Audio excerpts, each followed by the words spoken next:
अगर आप NTA net की परीक्षा में शामिल होते हैं या फिर शामिल होने के लिए सोच रहे हैं तो निश्चित ही आप यह भी चाहते होंगे कि आप जेआरएफ क्वालिफाई कर जाएं, लेकिन शायद नहीं कर पा रहे हैं। तो फ्रेंड्स, इस वीडियो में मैं आपके लिए कुछ ऐसे टिप्स लाया हूं जिसको फॉलो करके और उस स्ट्रेटजी के साथ पढ़ाई करके आप निश्चित ही जेआरएफ क्वालिफाई कर सकते हैं। जी हाँ दोस्तों, मैं हूं योगेंद्र, आपको यूजीसी नेट के लिए इंग्लिश पढ़ाता हूँ, साहित्य की चर्चा करता हूँ और भी सामाजिक बातें करता हूँ। सबसे पहला जो इम्पोर्टेंट पॉइंट है वो ये है कि हमें टाइम बचाना चाहिए, टाइम मैनेज करना चाहिए। Means save time, manage time.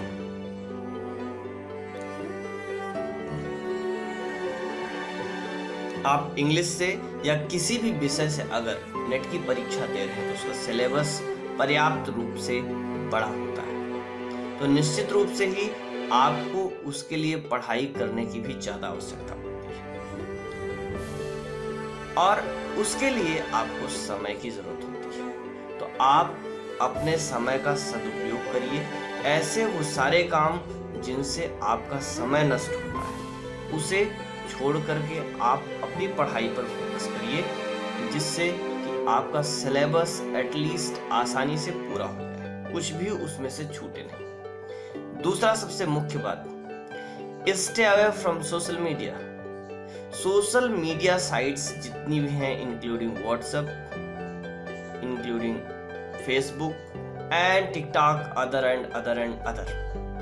इन पर जहां आप 5 मिनट के लिए लगते हैं, कब आपके 2 घंटे निकल जाते हैं आपको पता नहीं चलता है। इसलिए पहली सबसे बड़ी जरूरत है कि आप सोशल मीडिया से दूर हो जाएं। थोड़ा सा बचने की जरूरत आपको व्हाट्सएप विश्वविद्यालय से भी है, क्योंकि वहां पर कंफ्यूज करने वाले, फ्रस्ट्रेट करने वाले लोग ज्यादा मिलते हैं, आपको एनकरेज करने वाले कम मिलते हैं। ऑथेंटिक सोर्सेस पर भरोसा करिए और उन्हीं का अनुपालन करिए।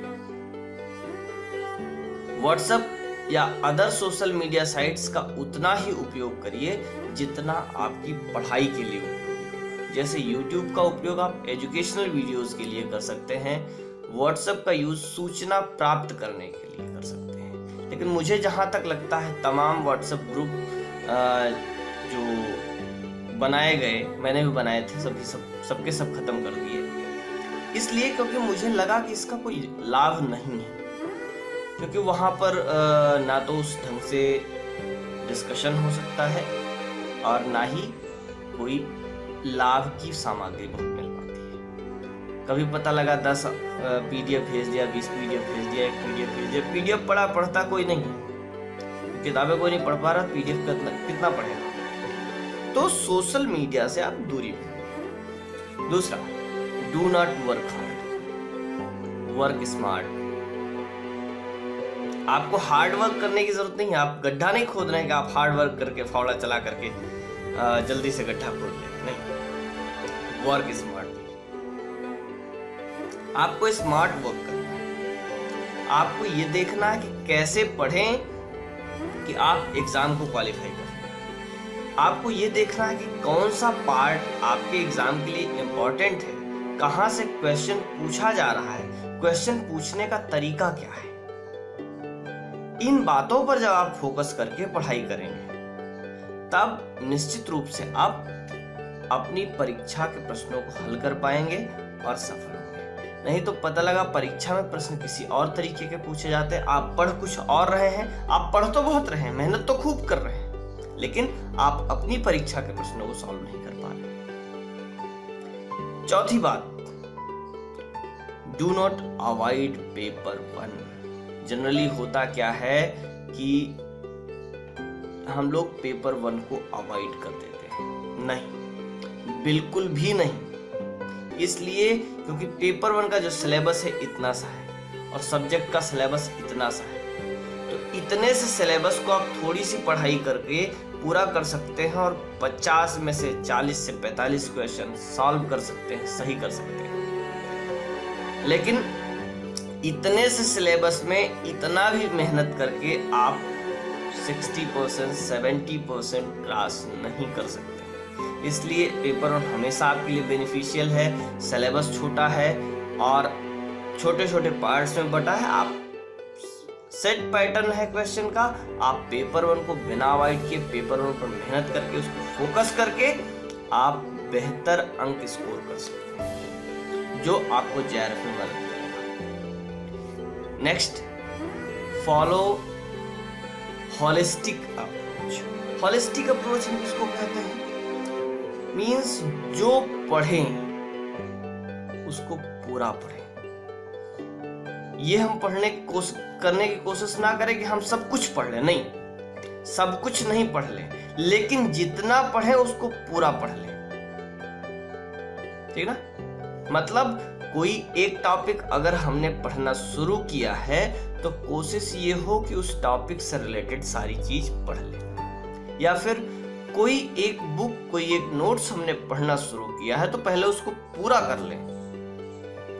जनरली होता क्या है, स्टूडेंट एक बात के लिए परेशान रहता है। परेशानी उसकी सबसे बड़ी ये है कि कौन सी किताब पढ़ लें, कौन सा नोट्स पढ़ लें कि हो जाए। भाई मेरे, जो तुम्हारे पास है उसको पहले पढ़ लो, तुम्हारा हो जाएगा। जो किताब, जो ऑथेंटिक बुक, जो ऑथेंटिक नोट्स तुम्हारे पास है, पहले उसको पूरा पढ़ लो। दिल पे हाथ रख करके पूछ लो कि तुमने पूरा पढ़ लिया, वो तुम्हें समझ में आ गया, तब दूसरी किताब की बात सोचो, तब दूसरे मटेरियल के लिए सोचो, ठीक ना। नेक्स्ट है select important topics, important writers, important works.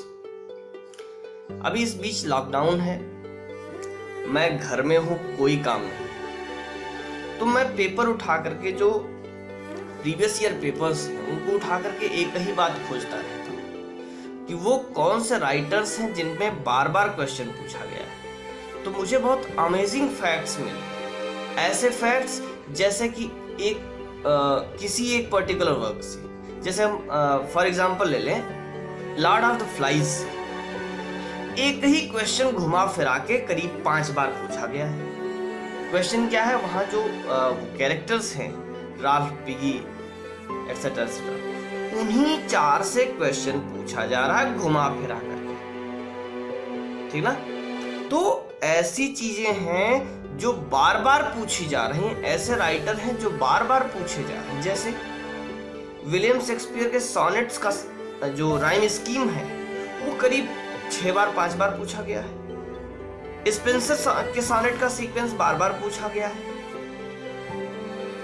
Charles Dickens से 15+ क्वेश्चंस आए। तो आप ऐसे राइटर्स, जेन ऑस्टिन से लगभग क्वेश्चन पूछे जाते हैं, तो आप ऐसे राइटर्स, ऐसे वर्क्स को सॉर्ट आउट करें और उनको पूरा पढ़ जाएं। तो इससे क्या होगा कि पहले आपको वो चीजें प्रिपेयर हो जाएंगी जहां से क्वेश्चन आता ही आता है या आने की संभावना ज्यादा होती है। तब आप उस पूरे सिलेबस, पूरे जो है समुद्र को पार करने की कोशिश करिए। तब उसमें जो थोड़ा कुछ पढ़ लेंगे वो आपको काम आएगा। हो सकता है इस चक्कर में आपको कुछ चीजें छूट जाएं, लेकिन जितना आप पढ़ लेंगे, जो 100% श्योर हो जाएगा, वो आपको निश्चित रूप से फायदा पहुंचाएगा।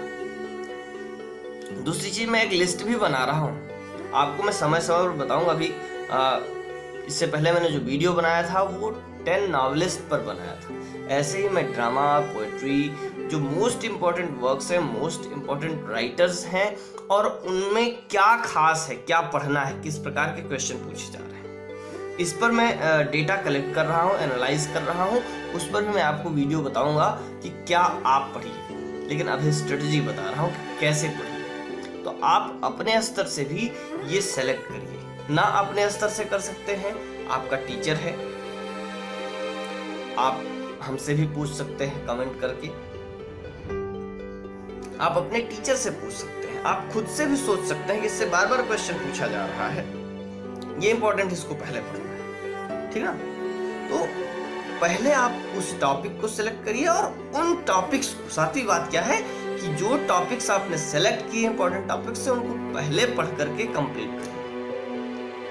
और आखिरी 2 सबसे इंपॉर्टेंट बातें, क्वेश्चन सॉल्व करते रहिए, कहीं से भी मिले, आपको प्रीवियस ईयर पेपर से मिले, किसी बुक से मिले, किसी वेबसाइट से मिले, किसी एप्लीकेशन से मिले, आप क्वेश्चन सॉल्व करिए ही करिए नियमित रूप से। पर डे आपका समय जो 1 से 1.5 घंटे 2 घंटे का समय ऐसा होना चाहिए कि जब आप क्वेश्चन सॉल्व करें।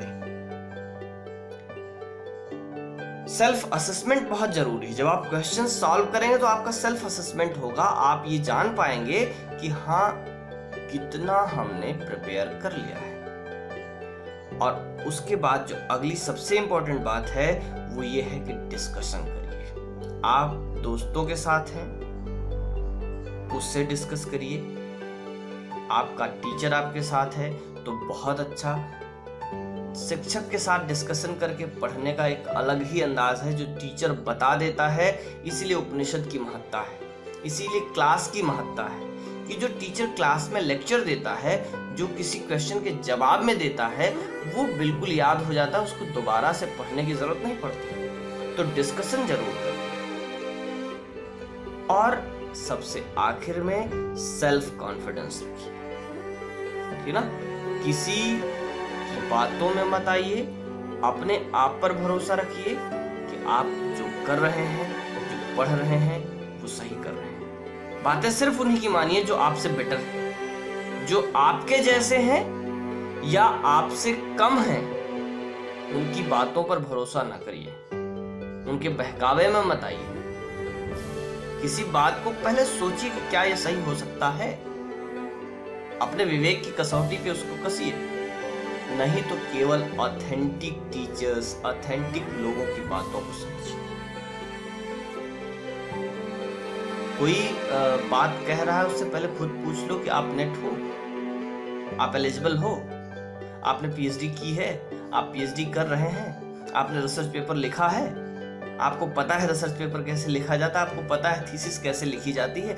मींस कि बंदा अगर हायर एजुकेशन की एबिलिटी रखता है, एक्सपीरियंस रखता है, तब तो आपको बता सकता है, अदरवाइज क्या बताएगा। तो सेल्फ कॉन्फिडेंस बहुत जरूरी है। इन बातों को फॉलो करते हुए आप पढ़ते रहिए।